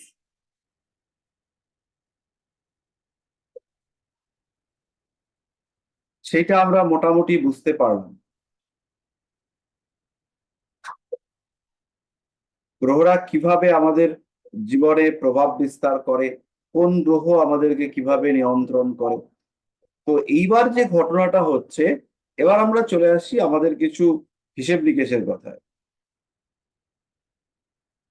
তার মধ্যে প্রথমেই যেটা রয়েছে, এবার মে মাস পর্যন্ত আমাদের ব্যাচ এইভাবেই চলবে।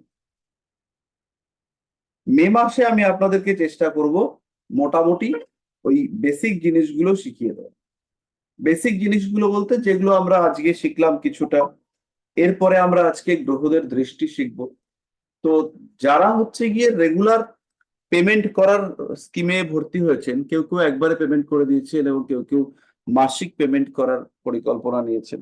তো যারা মাসিক পরিকল্পনা পেমেন্টের প্ল্যানিং নিয়েছেন, তারা হচ্ছে গিয়ে জুন মাস থেকে পেমেন্ট করতে শুরু করবেন, মাসে 1200 টাকা করে। ক্লাসটা এইভাবেই চলবে। আর আপনাদের ইমেল অ্যাড্রেস আমাকে দিলে পরে, এক্ষুনি দিতে হবে না, 23 তারিখের পরে দেবেন। 23 তারিখের পরে আপনাদের ইমেল অ্যাড্রেস দিলে পরে আমি আপনাদেরকে 365টা রেকর্ডেড ভিডিওর একটা অ্যাক্সেস দেব। তাতে আপনাদের বেসিক লেভেলের যে পড়াশোনাগুলো রয়েছে বা যেগুলো আপনাদের পড়া দরকার ছিল, যেগুলো হয়নি, সেগুলো আপনারা পুরোপুরি দেখে নিতে পারবেন। তাতে হচ্ছে গিয়ে আপনাদের পড়ার যে গ্যাপ তৈরি হয়েছে বা স্টেপ বাই স্টেপ কিভাবে বুঝতে বোঝা দরকার ছিল, ওখানে প্রি রেকর্ডেড ভিডিও রয়েছে। ওখানে একটা জিরো লেভেল অ্যাস্ট্রোলজি বলে ফোল্ডার আছে, ওই ফোল্ডারটা দেখলে পরেই আপনাদের জ্যোতিষের যা যা এতদিন আমরা শিখিয়েছি সেটা কমপ্লিট হয়ে যাবে। 20 মিনিট করে 20টা ভিডিও আছে। এই 20 মিনিট করে 20টা ভিডিও কমপ্লিট হলে পরেই আপনারা বুঝতে পারবেন যে জ্যোতিষের যা যা এতদিন ওই ব্যাচগুলোতে করানো হয়েছে সেগুলো আপনাদের কমপ্লিট হয়ে গেল।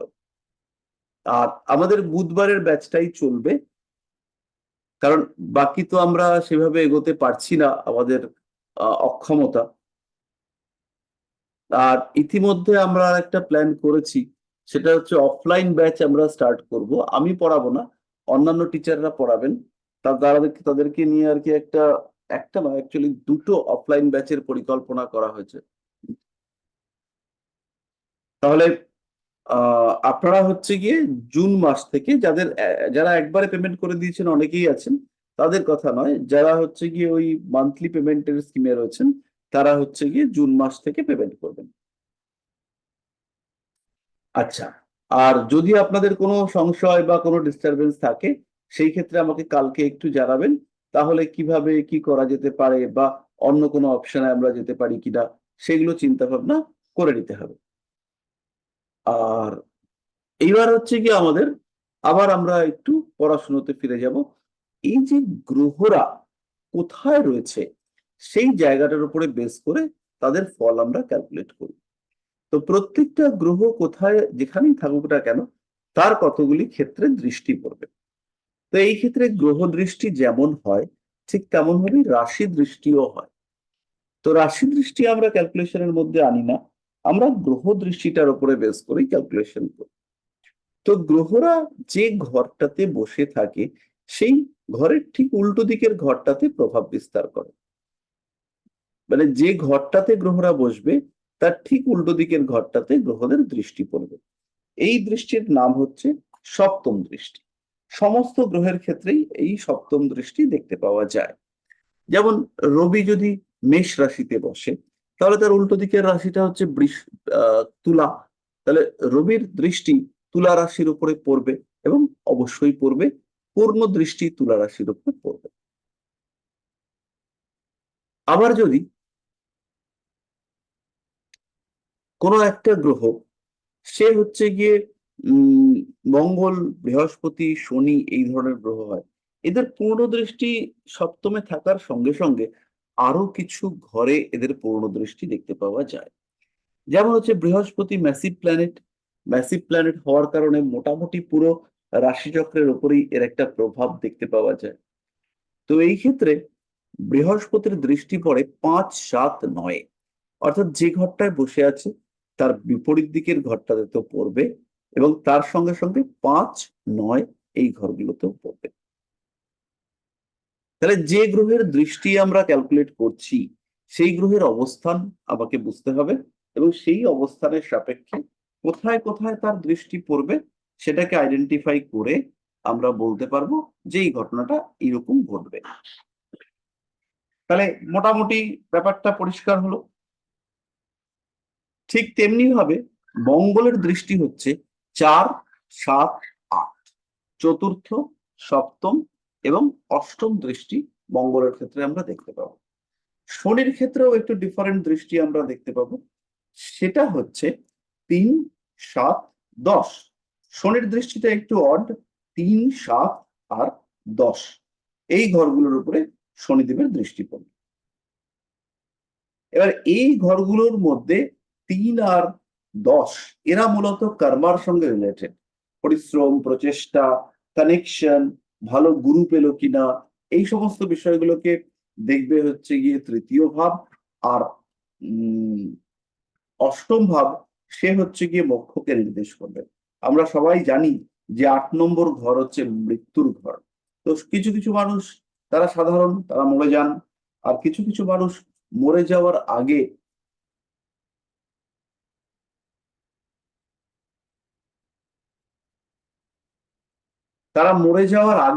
তারা হচ্ছে গিয়ে কিছু চিন্তা চেতনা ক্রিয়েট করতে পারেন, তারা মরে যাওয়ার আগে কিছু কাজ করে রেখে দিয়েছেন। তো গ্রহরাও সেরকমই, যারা হচ্ছে গিয়ে মোক্ষ প্রাপ্তি, যারা মোক্ষ চাইছেন তাদের ক্ষেত্রে 8 নম্বর ঘরটা ইম্পর্টেন্ট। তাহলে আমরা যে শনিদেবের দৃষ্টি পড়ছিলাম, শনিদেবের দৃষ্টি হচ্ছে 3, 6 আর 10। এই দৃষ্টিটা হচ্ছে টোটালি কার্মিক দৃষ্টি, কর্মের সঙ্গে রিলেটেড দৃষ্টি। 3 মানে হচ্ছে তৃতীয় ভাব, তৃতীয় ভাব থেকে আমরা বিচার করি হাত, এবং কর্মের জন্য অত্যাবশ্যক অঙ্গ সেটা হচ্ছে হাত। হাত ছাড়া তো আমরা কর্মা করতে পারবো না। এবং তার সঙ্গে সঙ্গে খেয়াল রাখতে হবে, হাতকে আমরা বলছি কর্মেন্দ্রিয়। তাহলে এইখানে কর্মার্সকে ইন্ডিকেট করাবার জন্যই 3rd হাউসকে কানেক্ট করা হয়েছে। আর অন্যদিকে হচ্ছে গিয়ে 10th হাউস, সে তো নিজেই হাউস অফ কর্মা। 10 নম্বর ঘর মানেই হচ্ছে গিয়ে ঘর কর্মের। সুতরাং আমরা নিঃসন্দেহে বলতে পারি যে শনিদেবের যে দৃষ্টি সেটা হচ্ছে কার্মিক দৃষ্টি, 3, 7 আর 10 নম্বর ঘরে। তাহলে দৃষ্টি নর্মাল গ্রহদের যে অবস্থান তার সঙ্গে সঙ্গে দৃষ্টি বিষয়টাকেও গুরুত্ব দিয়ে ভাবতে হবে। ধরুন কোনো একজন জাতকের 7 নম্বর ঘরে অশুভ গ্রহরা বসে রয়েছে, এবং তার সঙ্গে সঙ্গে কিছু আরো অশুভ গ্রহের দৃষ্টি পড়েছে 7 নম্বর ঘরে। সেই ক্ষেত্রে 7 নম্বর ঘরটা তো পীড়িত হয়েছে, 7 নম্বর ঘরটা প্রবল পীড়িত হয়েছে, এবং সেইটা পীড়িত হওয়ার ভাব কতটা সেইটা দেখবার জন্য আমাদেরকে একটু দশা দেখতে হবে। দশা অধিপতিরা কোথায় আছে একদম সহজভাবে খেয়াল রাখতে হবে যে দশাপতি কিন্তু বেশ অ্যাক্টিভ। তাহলে সেই দশার সাপেক্ষে আমাদের আইডেন্টিফাই করতে হবে বর্তমান দশা বা পরবর্তী দশা কখন এই জাতকের হচ্ছে গিয়ে সাকসেস আসতে পারে। সেই দশাগুলো বিদেশকে সিগনিফাই করছে কিনা, জাতক ভাবছে বিদেশ যাব কিন্তু বিদেশে আদৌ যেতে পারবে কিনা, এই সমস্ত বিষয়গুলো কিন্তু ডিপেন্ড করবে দশার উপর, ডিপেন্ড করবে ট্রানজিটের উপর, এই মুভমেন্টের উপরে এই বিষয়গুলো নির্ভরশীল থাকবে।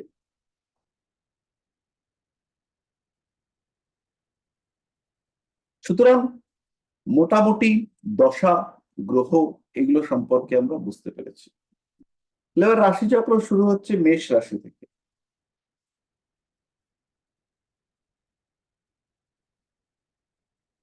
আচ্ছা, আমরা কি আর পড়াশুনো করব? মানে আমাদের তো ব্রেনে এবার চাপ পড়তে শুরু করবে।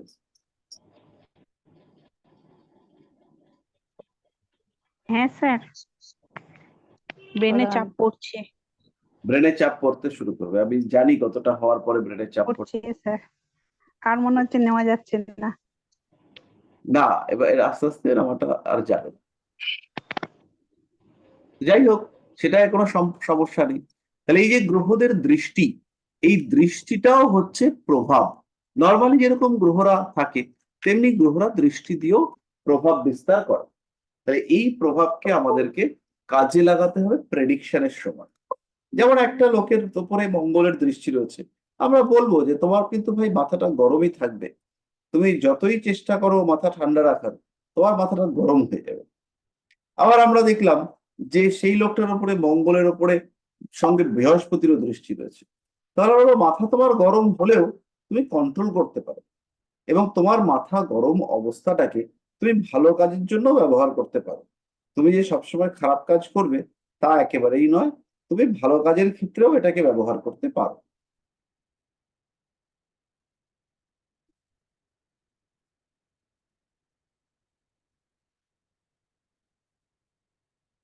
সুতরাং এইভাবে আমরা আস্তে আস্তে বিচার করব।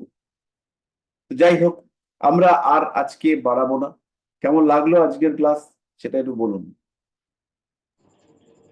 খুব ভালো স্যার, ভালোই লাগলো। খুব ইন্টারেস্টিং।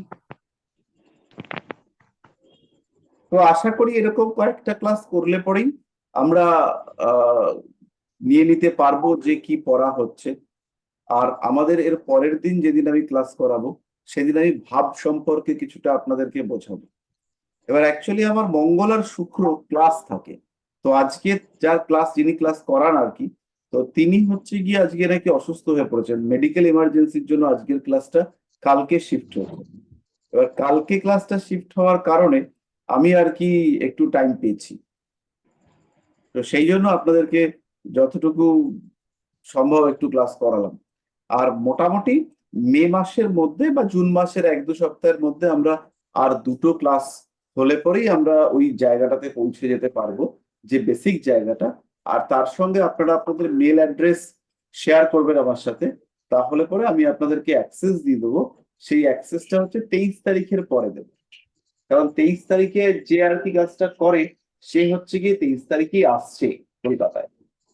তো পুনেতে গেছে সে, তো পুনেতে থেকে গিয়ে সে যখন ফিরে আসবে তখন আমি আপনাদেরকে ওই অ্যাক্সেসটা দিয়ে দিতে পারবো। তাহলে এই মোটামুটি। আর আপনাদের কোনো সমস্যা হলে পরে সেইটা এবার একটু বলুন।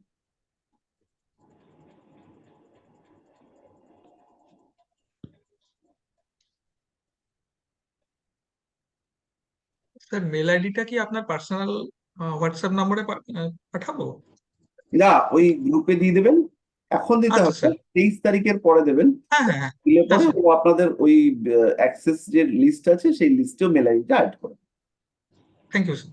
আচ্ছা, ইতিমধ্যে আরেকটা বিষয় রয়েছে, সেটা হচ্ছে আমাদের রেজিস্ট্রেশন প্রসেস আপনাদের সম্ভবত হয়নি কারণ।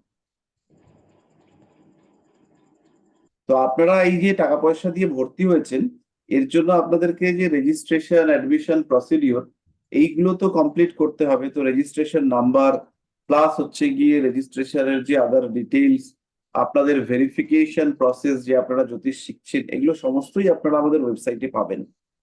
তো সেইগুলোর জন্য আমাদের অফিস থেকে আপনাদেরকে ফোন করবে, তখন যে কোনো একটা অ্যাড্রেস প্রুফ আপনাদেরকে ইয়ে করতে হবে, দিতে হবে। সেই অ্যাড্রেস প্রুফটা দিলে পরে সে আর কি আপনাদের ফটো সমস্ত কিছু আপলোড করে দেবো ওয়েবসাইটে, এবং আপনারা ওগুলো দেখতেও পাবেন, চাইলে পরে পরবর্তী সময় এডিট করেও নিতে পারবেন। ঠিক আছে স্যার। তো এইগুলো অফিস থেকে ফোন করবে আপনাদের, ফোন করলে পরে এই তথ্যগুলো আপনারা দিয়ে দেবেন। আচ্ছা, আর ওকে কোনো স্যার। অসুবিধা কারণ কোনো বিষয়ে? স্যার অফলাইনে ক্রাইটেরিয়াটা একটু জানতে চাইছিলাম, কারণ আমি অফলাইন তো কাছেই থাকি।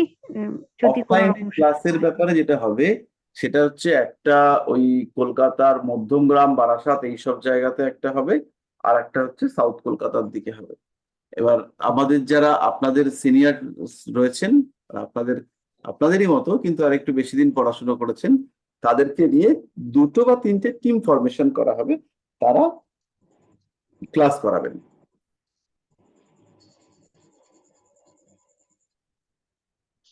আচ্ছা, সেই ক্ষেত্রে কি ফিসটা এখন যেরকম দিচ্ছি সেরকমই নাকি অন্য হ্যাঁ, কিছু হবে? সেরকমই সেরকমই এরকমই। ওকে। কিন্তু ওকে। সেখানে একটা সমস্যা আছে, সেটা হচ্ছে ওখানে কিন্তু আমার ক্লাস পাওয়া যাবে না। আচ্ছা আচ্ছা।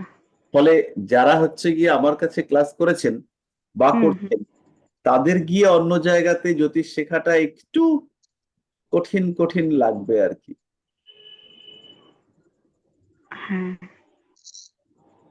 এই ব্যাপারটাতে আমি একটু হালকা গর্ববোধ করি আর কি। আচ্ছা স্যার, বলছি অফলাইন যে শুরু হবে অনলাইন ক্লাসটাও তো একইভাবে চলবে নাকি? অনলাইন ক্লাস এইটা চলবে। এবার অফলাইন ক্লাস মোটামুটি আমাদের টার্গেট আছে যে ঘর পাওয়া পেতে হবে, ঘর ভাড়া ঠিক করতে হবে, সেই ঘরের ঠিক করার পরে তারপরে স্টুডেন্ট কালেকশন করতে হবে, এই সমস্ত অনেকগুলো স্টেপ রয়েছে। মানে চাইলাম আর অফলাইন ব্যাচ শুরু হয়ে গেল এরকম তো হবে না, সময় দিতে হবে।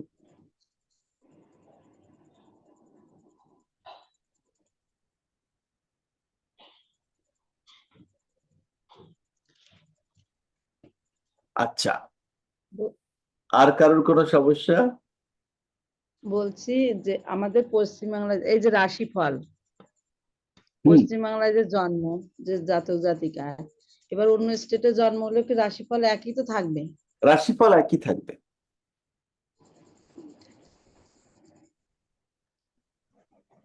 রাশিফলে কোনো পরিবর্তন হবে না। বলছি স্যার, আমার একটা কোশ্চেন ছিল। হ্যাঁ, কি কোশ্চেন? বলছি স্যার, অষ্টমে মঙ্গল বসলেই কি মাঙ্গলিক? লগ্নে, চতুর্থে, সপ্তমে, অষ্টমে, দ্বাদশে মঙ্গল থাকলে মাঙ্গলিক। আমি একটু একটা আচ্ছা, সূত্র বলে দিই। অষ্টম অষ্টম পতি যদি অষ্টমে থাকে, অষ্টমপতি হয়ে যদি মঙ্গল অষ্টমে থাকে, সেই ক্ষেত্রে মাঙ্গলিকত্বের খণ্ডন হয়। মেষ আর বৃশ্চিকে দেখালো বৃহস্পতি যুক্ত হয়ে থাকলো, সেই ক্ষেত্রে মেষ সেই ক্ষেত্রেও এবং বৃশ্চিকে, মাঙ্গলিকের খণ্ডন হবে। সেই ক্ষেত্রে আচ্ছা, মাঙ্গলিক দোষ খণ্ডন করা লাগে। খণ্ডন হবে, অটোমেটিক্যালি খণ্ডন হয়ে যাবে। হুম, আচ্ছা, কিন্তু অন্যান্যরা বলছে আর আরেকটা মাঙ্গলিক স্যার দোষ। জিনিস জিজ্ঞেস করছি, এই যে অনেকে যে স্যার বলে যে মাঙ্গলিক থাকলেই নাকি স্বামী স্ত্রীর মধ্যে যে হোক একজন মারা যায়, স্যার এই কনসেপ্টটা কি সত্যি না মিথ্যে? এই কনসেপ্টটা একদমই মিথ্যে। অনেক জ্যোতিষদের মুখে শুনি যে তারা এই কথাটা বলে যে যে হোক একজন মারা যাবে, তো ওই জন্যই আপনাকে জিজ্ঞেস করলাম। সমস্ত যারা বলে তারা হচ্ছে গিয়ে আর বললাম না। আচ্ছা, বিয়ের শ্লোক হচ্ছে মাঙ্গলিকের, সেটা হচ্ছে লগ্নে ব্যয়ে চ পাতালে যা মিত্রে চ অষ্টমে কুজে। ঠিক আছে, লগ্নে ব্যয়ে চ পাতালে মানে হচ্ছে গিয়ে, লগ্ন মানে হচ্ছে লগ্ন, ব্যয় মানে হচ্ছে 12, পাতাল মানে হচ্ছে চতুর্থ, যা যা মিত্রে এটা হচ্ছে সপ্তম, চ অষ্টমে কুজে মানে যদি এই 5টা ঘরে থাকে, তাহলে হচ্ছে স্ত্রীণম ভর্তৃ বিনাশ সাত পুরুষ বর্জা বিনশ্যতি। মানে মহিলাদের স্বামী মারা যাবেন আর পুরুষদের ভার্যা মারা যাবে। অগস্ত্য সংহিতায় বলেছে ধনে ব্যয়ে চ, এখানে কিন্তু ধনটাও অ্যাড করেছে, ধনে ব্যয়ে চ লগ্নে তুর্যে চ পাতালে যা মিত্রে চষ্টমে কুজে। তাহলে ধনে ব্যয়ে চ লগ্নে তুর্যে চ পাতালে যা মিত্রে চষ্টমে কুজে। অর্থাৎ ধন ব্যয়, ধন মানে হচ্ছে দ্বিতীয় ভাব, এখানে কিন্তু দ্বিতীয় ভাবটাকেও নিয়েছে। কে নিয়েছে? অগস্ত্য সংহিতা। কন্যা ভর্তৃ বিনাশয় ভর্তা ভর্তা কন্যা বিনাশকৃত, মানে কন্যার স্বামী মারা যাবেন এবং পুরুষ মানুষের কন্যা মানে স্ত্রী তিনি মারা যাবেন। তাহলে অগস্ত্য সংহিতাতে দ্বিতীয় ভাবকেও নেওয়া হয়েছে।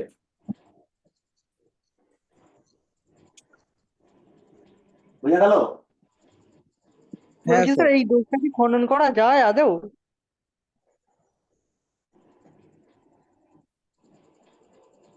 যন্ত্রণাটা হচ্ছে এই দোষের যদি খণ্ডন করা না যায়, তাহলে তো 6টা ঘরে যদি মাঙ্গলিক হয়, তাহলে তো 100টা লোকের মধ্যে 50টা লোকের বউ বিয়ের সাথে সাথে মরে যাবে। সেটাই তো আমিও ভাবি স্যার। তো এগুলো হচ্ছে গিয়ে কোনো দোষ হিসেবে ট্রিট করতে হবে না?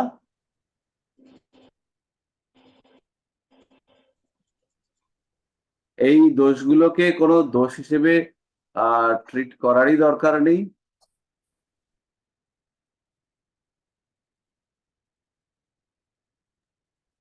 স্যার হ্যাঁ, স্যার হ্যালো। হ্যাঁ, বলছি যে আমাদের এই দশম ঘর হচ্ছে কর্মের। হ্যাঁ, এবার যারা কর্ম স্টার্টই করেনি, কর্ম করছে না মানে ছোট, তাদের তাহলে দশম ঘরের কাজটা কি?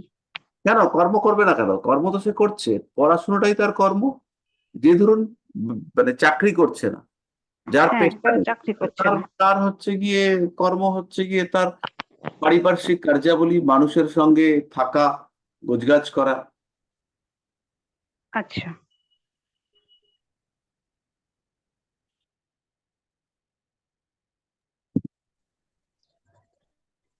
হুম। সপ্তমপতি অষ্টমপতি তো যুক্ত হলে প্রিয়ামিথি যোগ বলছে।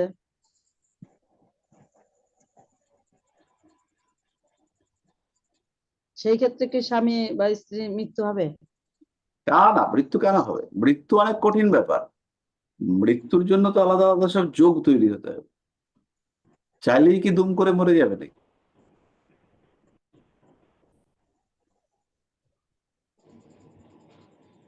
ঠিক আছে, তাহলে মোটামুটি এই পর্যন্তই থাক আমাদের আজকে।